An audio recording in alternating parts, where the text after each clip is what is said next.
আসসালামু আলাইকুম। জসিন্তা জিনিয়া স্বাগত জানাচ্ছি এনটিভির দেশের খবরে। ক্রাউন সিমেন্ট শিরোনাম দেখছিলেন, এবার পুরো খবর। এখন জন্ম সনদ দিয়ে খোলো বিকাশ স্টুডেন্ট অ্যাকাউন্ট। নিজের বিকাশ নিজে কর। বিএনপি চেয়ারপারসন ও সাবেক প্রধানমন্ত্রী বেগম খালেদা জিয়া নিঃশর্ত মুক্তির দাবিতে রাজধানী নয়াপল্টনে চলছে সমাবেশ। কেন্দ্রীয় নেতারা এখন সেখানে বক্তব্য রাখছেন। বেগম জিয়ার মুক্তি এবং উন্নত চিকিৎসার জন্য বিদেশে নেয়ার দাবি জানানোর পাশাপাশি সরকারের নানা সমালোচনা করেন বক্তারা। বলেন, দেশের গণতন্ত্র আইনের শাসন হরণ করে সরকার ক্ষমতায় টিকে আছে। আন্দোলনের মাধ্যমে গণতন্ত্র এবং জনগণের ভোটাধিকার নিশ্চিত করার কথা বলেন বিএনপি নেতারা। এর আগে বৈরী আবহাওয়ার মধ্যেই মিছিল নিয়ে ঢাকা মহানগর ছাড়াও আশেপাশের জেলা এবং মহানগর থেকে নেতাকর্মীরা সমাবেশস্থলে উপস্থিত হন। সমাবেশে প্রধান অতিথির বক্তব্য রাখবেন বিএনপি মহাসচিব মির্জা ফখরুল ইসলাম আলমগীর। এই মুহূর্তে নয়াপল্টনে আছেন স্পেশাল করেসপন্ডেন্ট ইমরুল আহসান। সরাসরি যাচ্ছি তার কাছে। ইমরুল, মহাসচিব কখন বক্তব্য রাখবেন এবং সমাবেশস্থলে পরিবেশ কেমন দেখছেন আমাদেরকে জানাবেন।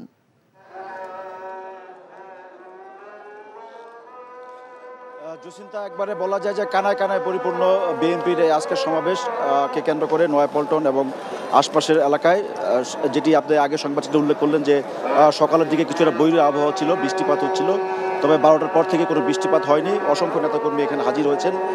ঢাকা মহানগরীর বাইরেও আশপাশের জেলার বিভিন্ন ইউনিটের নেতাকর্মীরা এখানে এই তাদের নেত্রীর মুক্তির দাবিতে যে আজকে সমাবেশটি ডেকেছে বিএনপি, সেখানে হাজির হয়েছেন।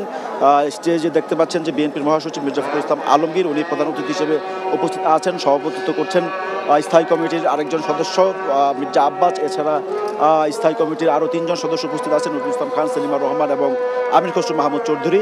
এখন এই মুহূর্তে আসলে নামাজের জন্য একটু সাময়িক বিরতি চলছে। নামাজের বিরতির আগে বক্তব্য রাখছিলেন বিএনপির ভাইস চেয়ারম্যান মোহাম্মদ শাহজাহান। ওনার পরে বিএনপির ভাইস চেয়ারম্যান আলতাফ হোসেন চৌধুরী, উনি বক্তব্য রাখবেন। তারপরে বিএনপির স্থায়ী কমিটির সদস্যরা বক্তব্য রাখবেন এবং সর্বশেষ বিএনপির মহাসচিব মির্জা ফখরুল ইসলাম আলমগীরের বক্তব্যের মধ্য দিয়ে আজকের এই সমাবেশটি শেষ হবে। এখন পর্যন্ত কেন্দ্রীয় নেতৃবৃন্দ যে বক্তব্যটি রেখেছেন যে বিএনপি চেয়ারপারসন বেগম খালেদা জিয়া সরকারের রাজনৈতিক প্রতিহিংসার শিকার এবং এই রাজনৈতিক প্রতিহিংসার শিকারের কারণেই তাকে চিকিৎসার জন্য দেশের বাইরে যেতে দেওয়া হচ্ছে না, এই ধরনের অভিযোগ তারা করেছেন দলের নেতারা। এবং তারা বলছেন যে আইনে বেগম খালেদা জিয়া মুক্ত রয়েছেন সাময়িকভাবে সরকারি নির্বাহী আদেশে, সেই আইনের মধ্যেই তাকে আসলে দেশের বাইরে পাঠানো যায়। সরকার আসলে আইনের দোহাই দেখে তাকে উন্নত চিকিৎসা থেকে বঞ্চিত করছেন, এমন অভিযোগ করছেন বিএনপি নেতারা। জসিন্তা, জানছিলাম বিএনপি সমাবেশের খবর। আওয়ামী লীগের ৭৫ বছর পূর্তি উপলক্ষে রাজধানী বঙ্গবন্ধু অ্যাভিনিউয়ে দলীয় কার্যালয়ের সামনে আলোচনা সভা চলছে। ঢাকা মহানগর দক্ষিণ আওয়ামী লীগ আয়োজিত এই সভায় প্রধান অতিথি হিসেবে বক্তব্য রাখবেন দলের সাধারণ সম্পাদক ওবায়দুল কাদের। এই মুহূর্তে কেন্দ্রীয় নেতারা পদ্মা সেতু সহ সরকারের নানা সফলতা তুলে ধরছেন। বলছেন, নির্বাচন ছাড়া জোর করে বিএনপি জামায়াত আওয়ামী লীগকে হটাতে পারবে না। বিএনপি চেয়ারপারসন বেগম খালেদা জিয়াকে নিয়ে ইস্যু তৈরি এবং মিথ্যাচার করার অপচেষ্টা দলটি করে আসছে বলেও উল্লেখ করেন তারা।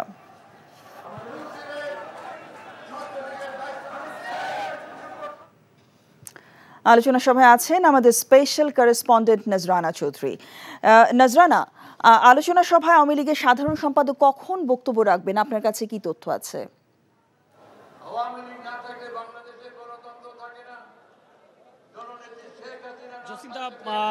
আপনি জানেন যে আওয়ামী লীগের ৭৫ বছর পূর্তি হলো এই গত ২৩ জুন। তো ৭৫ বছরে আওয়ামী লীগের যে অর্জন সেটি স্মরণীয় করে রাখার জন্যই কিন্তু এই ঘটা করেই পালন করা হয়েছে। তো আজকে গতকালকে সিদ্ধান্ত নেওয়া হয়েছে যে ঢাকা মহানগর আওয়ামী লীগ দক্ষিণ আওয়ামী লীগের উদ্যোগে একটি জনসভা এই আওয়ামী লীগের কেন্দ্রীয় কার্যালয়ের সামনে বঙ্গবন্ধু অ্যাভিনিউতে অনুষ্ঠিত হবে এবং সে মোতাবেক বিকেল ৩টায় কিন্তু এই জনসভাটি শুরু হয়েছে এবং এখানে ঢাকা মহানগরের বিভিন্ন ওয়ার্ড এবং থানা থেকে কিন্তু আওয়ামী লীগের নেতাকর্মীরা উপস্থিত হয়েছেন। এবং আমি যতদূর দেখেছি যে বঙ্গবন্ধু অ্যাভিনিউর পুরোটা এবং বাম দিকে গোলাপশাহ মাজার এবং ডান দিকে 0 পয়েন্ট পুরো এলাকায় কিন্তু নেতাকর্মীরা নেতাকর্মীদের ভারে পরিপূর্ণ হয়ে আছে পুরো এলাকা, এবং মঞ্চে মহানগরের নেতারা ছাড়াও কিন্তু আওয়ামী লীগের কেন্দ্রীয় নেতারা উপস্থিত আছেন। তো মহানগরের নেতারা ইতোমধ্যে বক্তব্য রেখেছেন, এখন আওয়ামী লীগের কেন্দ্রীয় নেতা বিশেষ করে প্রেসিডিয়াম মেম্বাররা বক্তব্য রাখছেন। তো কিছু এরপরেই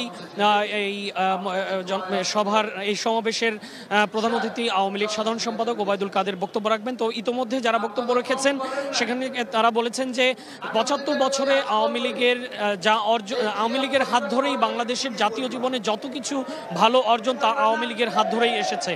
তো গত ১৫-১৬ বছরে আওয়ামী লীগ রাষ্ট্রীয় ক্ষমতায় আছে এবং তারা দেশকে একটি নতুন মাত্রায় নিয়ে গেছেন। আন্তর্জাতিক পরিমণ্ডলে বাংলাদেশ পরিচিতি লাভ করেছে ইতিবাচকভাবে, সেই বিষয়টি তারা তুলে ধরেছেন এবং তারা বলছেন যে বাংলাদেশের এই যে অর্জন, সেই অর্জনকে নস্যাৎ করার জন্য একটি চক্র কিন্তু চলছে, একটি ষড়যন্ত্র চলছে। সেই ষড়যন্ত্রের অংশ হিসেবে বেশ কিছু রাজনৈতিক দল তাদের কর্মসূচি দিচ্ছেন এবং এই কর্মসূচি বিশেষ করে বিএনপির কথা তারা বলেছেন। বিএনপি আজকে একটি সমাবেশ আছে তাদের দলীয় কার্যালয়ের সামনে। বিএনপি চেয়ারপারসন বেগম খালেদা জিয়ার মুক্তির দাবিতে এই সমাবেশ আয়োজন করা হয়েছে।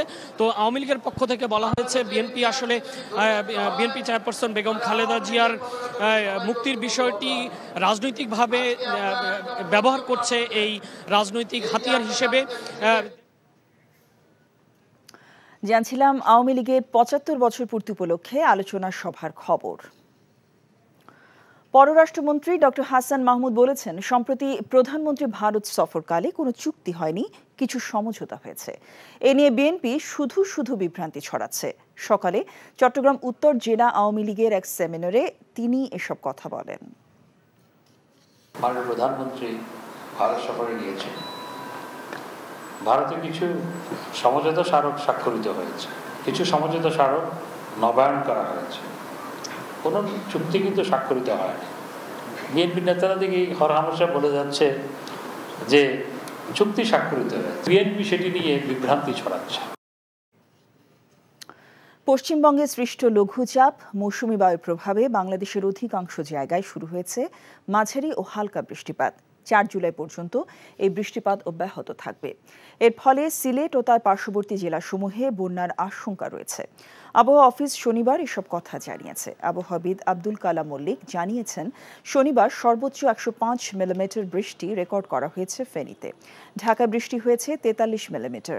রোববার ও সোমবার রংপুর, রাজশাহী, ঢাকা, ময়মনসিংহ, চট্টগ্রাম ও সিলেটে বজ্রসহ বৃষ্টি হতে পারে বলে জানিয়েছেন তিনি।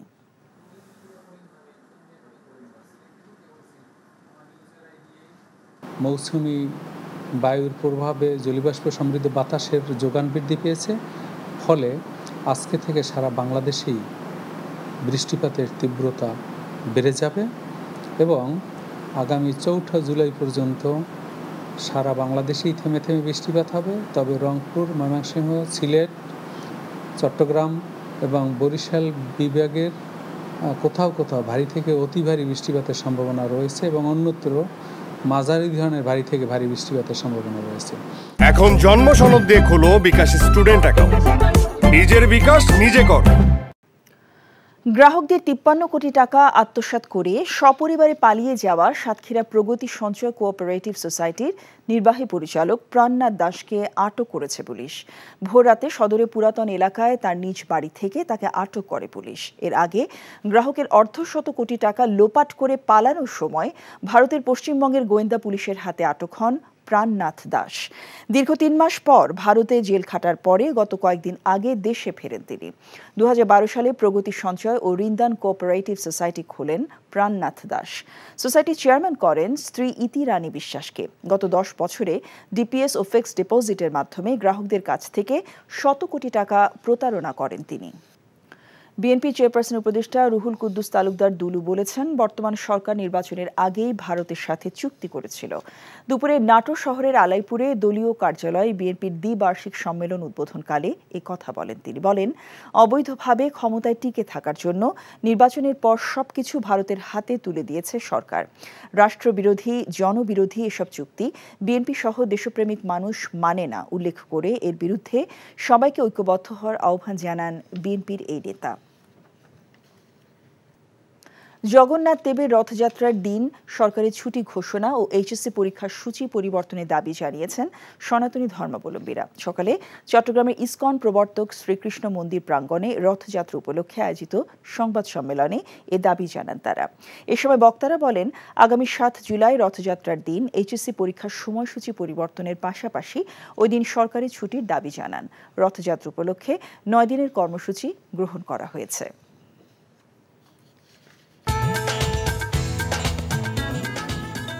এই ছিল দেশের খবরে।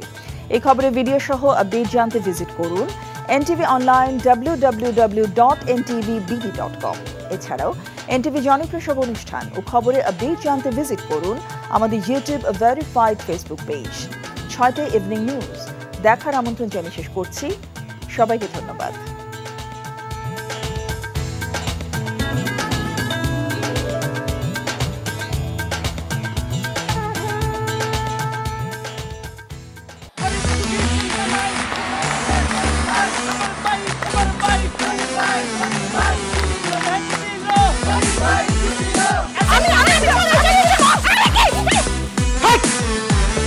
কি ধরনের আকাম করেছে জানো? সারা বিয়ে করলো দুখান, কিন্তু ফেসবুকে রিপোর্ট করেছে একখান। মেজাজটা আমার তো হট হয়ে রয়েছে অনেক আগ থেকে। আমি আমার জান পাখি, সোনা পাখি, টিয়ে পাখি, কি করতেছো? ফেসবুকে একটা পোস্টে অ্যাংরি রিঅ্যাকশন দিচ্ছিল। Don't touch my body. বড় বউয়ের প্রতি অনেক কি বেশি না মায়া মহব্বত। যাও তারে গিয়া দেখাও, আমার কাছে আইছো কেলা? প্রথমে আমার ঘরে না এসে আমার চোখের সামনে দিয়ে গট গট করে ছোট বউয়ের রুমের মধ্যে চলে যাও কোন সাহসে? আমি ভাবছিলাম তুমি বড় বউ বড় বইনের মতো থাকবা, কিন্তু তুমি বাইরে হইছো আস্তে একটা ডাইনি বুড়ি। আমি সাক্ষাৎ ডাইনি আর তুমি সোনার ময়না পাখি। এই চুপ করো। ওরে খোদা, কান্না কাসুল। গুলশান বানানির মায়েরা যেমন চুল কালার করে না, আমার তো মনে হইতেছে গনি মিয়া কোনো গুলশান বানানির মডার্ন মায়ের প্রেমে পড়ছে। আমি জীবনে বিয়ে যদি করি একখান করবো, দুইখান করবো না। তোরে তিনটা আমার করব। আরে কি করতেছ? আরে বাইরে করতে বাইরে। যা কইছি শুনো, গড়তে বাইরে তুমি। কি করতেছ তুমি? কোথায় যাচ্ছ স্বামী আমার?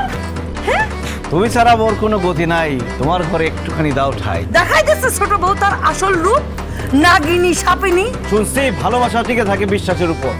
আমার উপর তোমাদের সেই বিশ্বাস ছিল, আজকে দেখতেছি আমার উপর আর কোনো বিশ্বাস নাই। যেহেতু বিশ্বাস নাই, তোমাদের সাথে থাকার কোনো ইচ্ছা আমার নাই।